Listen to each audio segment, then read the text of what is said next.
Bugun men siz bilan juda muhim savolni aniq raqamlar bilan ko'rib chiqaman. To'lovlar reallikda qanchaga oshadi? Ko'pchilik yangiliklarda tarif oshdi. Limit joriy qilindi. Ijtimoiy norma belgilandi degan gaplarni eshitadi, lekin oy oxirida kvitansiya kelganda haqiqiy zarba shunda bilinadi. Chunki foiz boshqa, cho'ntakdan chiqadigan pul boshqa. Bu ma'lumot har bir xonadon, har bir oila, har bir ijarachi, har bir tadbirkor uchun juda muhim. Chunki elektr, gaz, suv, issiqlik chiqindi yoki boshqa majburiy to'lovlar oshsa, bu faqat kvitansiyada emas, oziq-ovqat narxida, xizmatlar narxida, ijara pulida ham seziladi. Shuning uchun videoni oxirigacha ko'ring. Hozirning o'zida kanalga obuna bo'ling, like bosib qo'ying. Chunki men bu mavzuni oddiy tilda, hayotiy misollar bilan tushuntirib beraman. Avval ko'pchilik to'lovlarni juda sodda hisoblar edi. Hisoblagichda qancha ko'rsatkich chiqdi, shuni tarifga ko'paytirasiz, tamom. Masalan, bir oyda 2,5 kilovat elektr ishlatdingiz, bitta narx bor edi. 2 ilimni shu narxga ko'paytirdingiz va to'ladingiz. Gazda ham shunday, qancha kub metr ishlatdingiz, tarifga ko'paytirdingiz. Suvda ham shunday. Bu usul odam uchun tushunarli edi, lekin bir muammo bor edi. Kam ishlatgan ham, juda ko'p ishlatgan ham ko'pincha bir xil tarif bo'yicha to'lardi. Endi esa ko'plab to'lovlarda bosqichli yondashuv, limit, ijtimoiy norma, ortiqcha iste'mol uchun yuqoriroq narx kabi mexanizmlar ko'paymoqda. Oddiy qilib aytganda, davlat yoki xizmat ko'rsatuvchi tashkilot ma'lum miqdorgacha nisbatan arzonroq to'laysan, undan oshsa qimmatroq to'laysan degan tizimga o'tmoqda. Bu tizimning maqsadi bir tomondan tejamkorlikni kuchaytirish, ikkinchi tomondan xarajatlarni real narxga yaqinlashtirish, uchinchi tomondan esa juda ko'p iste'mol qiladigan xonadonlar ko'proq to'lashini ta'minlash. Lekin oddiy odam uchun eng muhim savol boshqacha.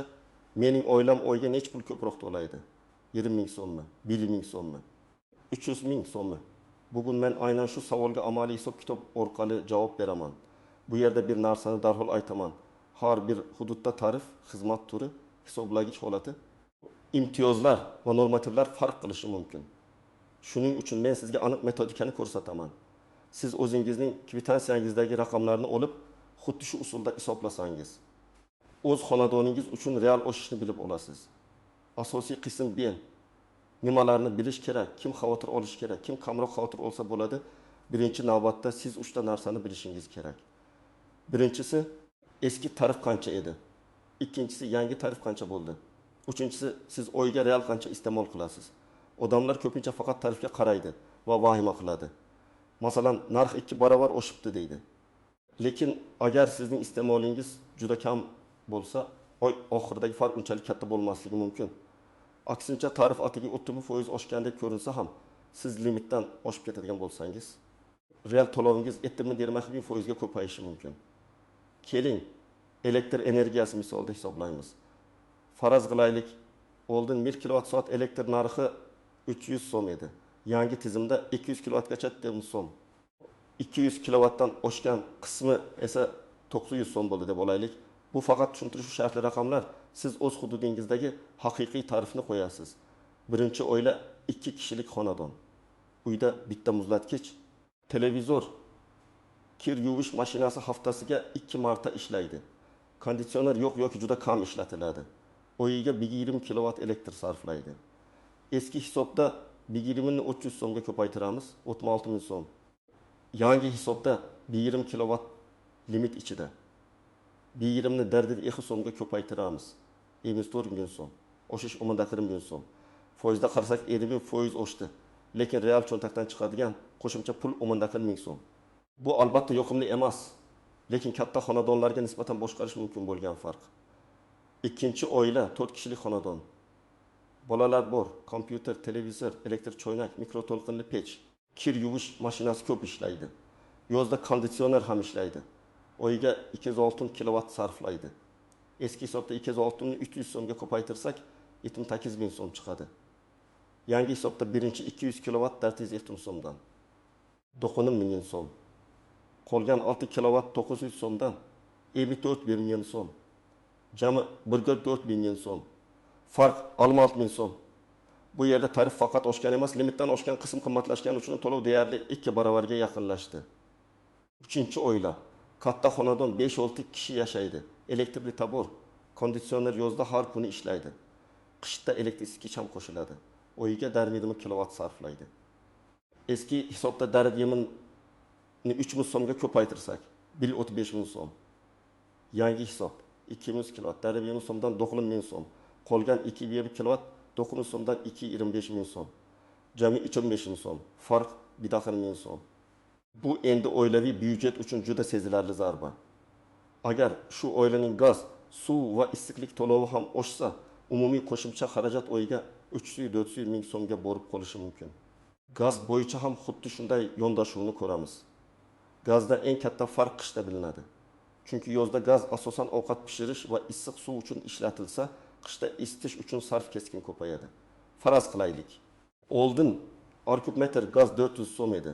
Yangi tizimda ma'lum limitgacha 600 so'm, limitdan oshgan qismi 1500 so'm bo'ldi deb shartli hisoblaymiz.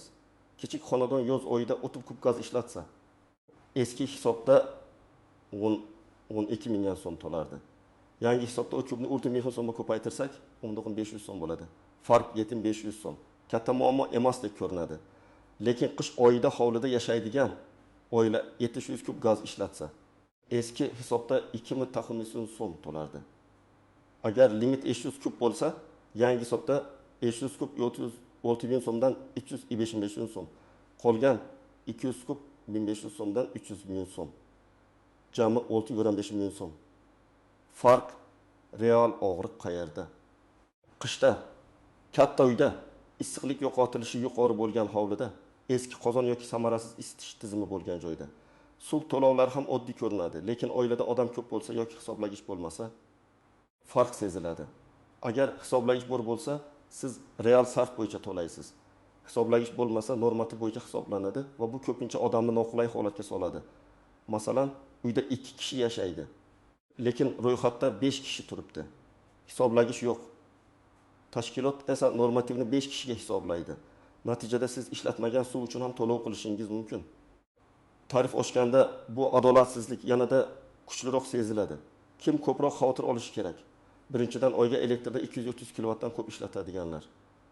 Ikkinchidan, qishda gaz bilan isitiladigan katta hovlida yashaydiganlar.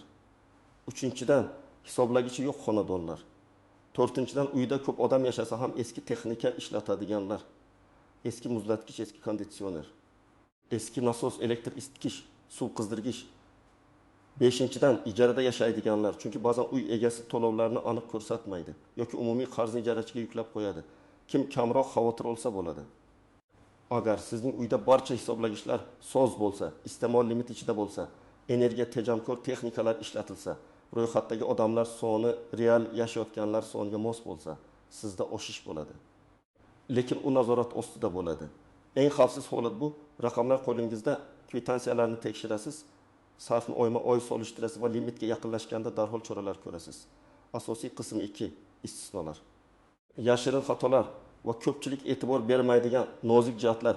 Endi eng muhim qismga o'tamiz. Odamlar odatda qayerda adashadi? Birinchi xato, faqat tarifni ko'rib xulosa qilish. Masalan, tarif 2% oshibdi. Demak, mening to'lovim ham 7% oshadi deb o'ylashadi. Bu har doim ham to'g'ri emas. Agar bosqichli tarif bo'lsa, siz limitdan oshganingiz uchun to'lovingiz 10% yoki 20% oshishi ham mumkin. Aksincha, limit ichida qolsangiz farq kamroq bo'ladi. Ikkinchi xato, kvitansiyadagi qarzdorlikni joriy oy to'lovi bilan aralashtirish. Ko'pchilik bu oy elektr 400 ming chiqibdi deydi. Men esa birinchi savolni beraman. Bu faqat joriy oy sarfimi yoki oldingi qarz ham qo'shilganmi?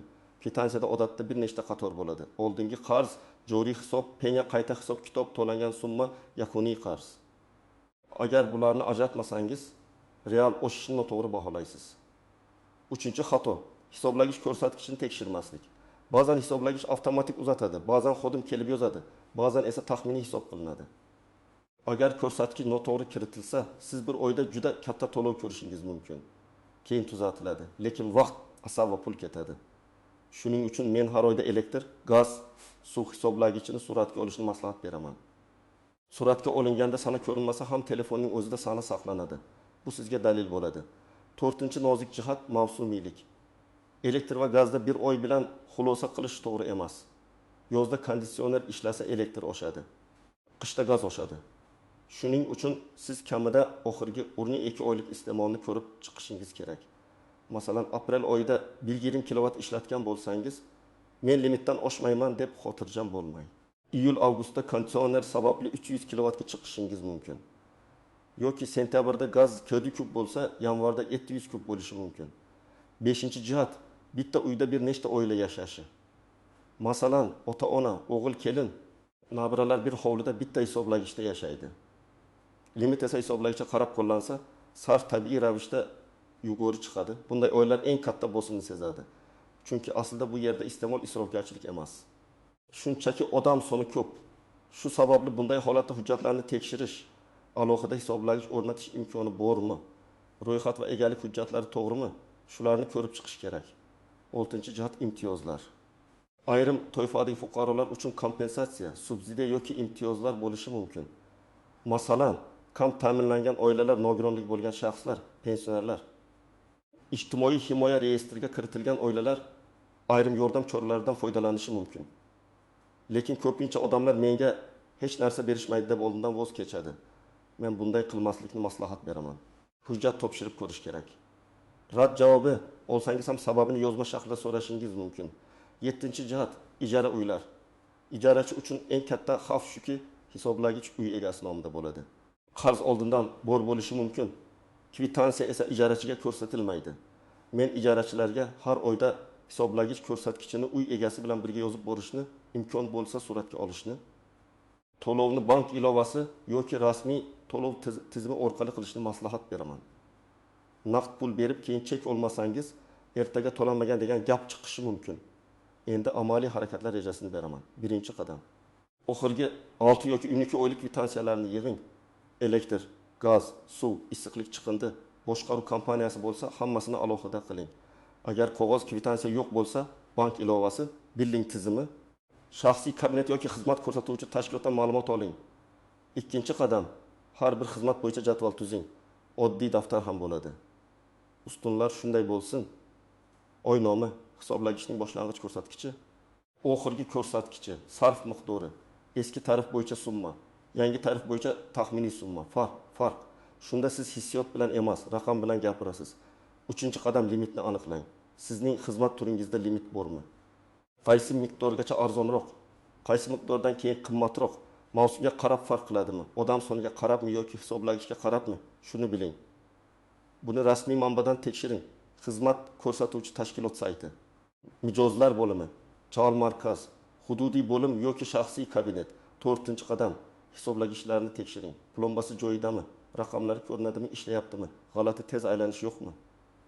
Ko'rsatkich kvitansiyadagi raqam bilan mosmi? Agar mos kelmasa, darhol ariza yozing. Telefon orqali aytish yetarli emas. Arizani yozma topshiring yoki elektron murojaat qiling. Murojaat raqamini saqlang. 5-qadam.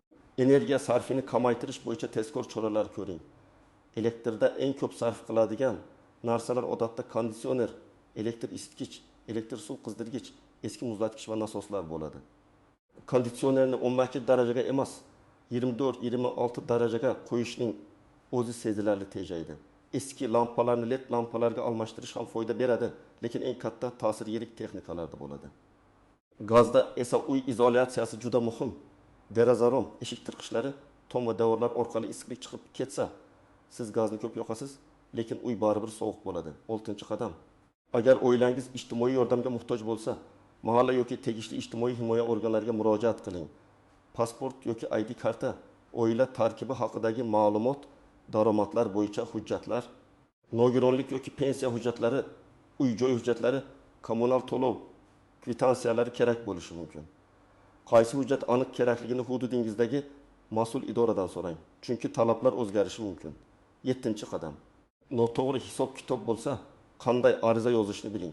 Arizada ism, familiyangiz, manzilingiz, abonent raqamingiz, telefon raqamingiz, muammo mazmuni, hisoblagichning real ko'rsatkichi, kvitansiyadagi noto'g'ri raqam. Qayta hisob-kitob qilish talabi aniq yoziladi. To'lov ko'p chiqdi, ko'rib bering deb umumiy yozmang. Aniq yozing. 2025 yil yanvar oyi kvitansiyasida hisoblagich ko'rsatkichi 1200 deb kiritilgan, amalda 1009 vaqtinaga. Shu sababli qayta hisob-kitob qilishingizni so'rayman. Yoniga hisoblagich surati, kvitansiya nusxasi oldingi to'lov cheklarining nusxasini qo'shing. 8-qadam. Oilaviy byudjetda kommunal to'lovlar uchun alohida limit belgilang. Masalan, siz avval oyiga jami 400 ming so'm kommunal olgan bo'lsangiz, yangi tariflardan keyin bu 5 yetim yoki 6 yetim mingga chiqishi mumkin. Buni oldindan rejalashtirmasangiz, oy oxirida oziq-ovqat, dori-darmon yoki bolalar xarajatdan qisishga majbur bo'lasiz. Men har bir oilaga kommunal zaxira qilishni maslahat beraman. Har oy ozgina bo'lsa ham alohida ajrating. Ayniqsa qish oylariga tayyorgarlik ko'ring. Endi bitta umumiy hisob-kitob qilamiz. Faraz qilaylik, o'rtacha 4 kishilik oila avval elektr uchun 10 ming, gaz uchun yozda 20 ming, qishda 2 ming, suv uchun 10 ming, chiqindi va boshqa xizmatlar uchun 7 ming to'lardi. Yozgi oyda jami 2-30 ming atrofida, qishki oyda esa 6 ming atrofida to'lov bo'lardi. Tariflar va limitlar o'zgargandan keyin elektr 40 mingga, gaz yozda 35 mingga, qishda 6 mingga, qishda 600 mingga, suv 9 mingga, boshqa xizmatlar 9 mingga chiqsa, yozgi jami 355 ming, qishki jami 920 ming bo'ladi. Demak, yozda qo'shimcha yuk 125 ming so'm, qishda esa 406 ming so'm bo'lishi mumkin. Mana to'lovlar oshdi degan gapning real hayotdagi ko'rinishi shu. Lekin men yana takrorlayman, bu hamma uchun bir xil emas. Kimdir 500 ming ko'proq to'laydi, kimdir 500 ming ko'proq to'laydi. Farqni belgilaydigan asosiy omillar: iste'mol miqdori, limitdan oshmaslik, hisoblagich bor yo'qligi, uy turi, mavsum, texnika holati, odam soni va imtiyozlardan foydalanish imkoniyati. Xulosa shuki, to'lovlar oshishini faqat foiz bilan baholash noto'g'ri. Eng to'g'ri yo'l: eski sarfingizni oling, yangi tarifga qo'ying, limitdan oshgan qismini alohida hisoblang va shunda real farqni ko'rasiz. Eng katta xavf katta iste'mol qiladigan, hisoblagichi yo'q, qishda gaz bilan isitiladigan, eski texnikasi ko'p va kvitansiyalarni tekshirmaydigan xonadonlarda bo'ladi. Bugundan boshlab hisoblagichlarni suratga oling, kvitansiyalarni saqlang, 12 oylik iste'molingizni tahlil qiling. Xato bo'lsa yozma murojaat qiling. Imtiyozga haqqingiz bo'lsa hujjat topshiring. Shunda siz to'lovlar oldida ojiz bo'lib qolmaysiz, balki vaziyatni raqam bilan boshqarasiz. Sizning xonadoningizda to'lovlar qanchaga oshdi yoki oshish kutilmoqda? Elektr, gaz, suv bo'yicha real raqamlaringizni izohlarda yozing. Men va boshqa tomoshabinlar uchun bu juda foydali tajriba bo'ladi. Video foydali bo'lgan bo'lsa, like bosing, kanalga obuna bo'ling va yaqinlaringizga yuboring. Chunki bu mavzu hammaga tegishli. Raqamni bilgan odam esa ortiqcha pul yo'qotmaydi.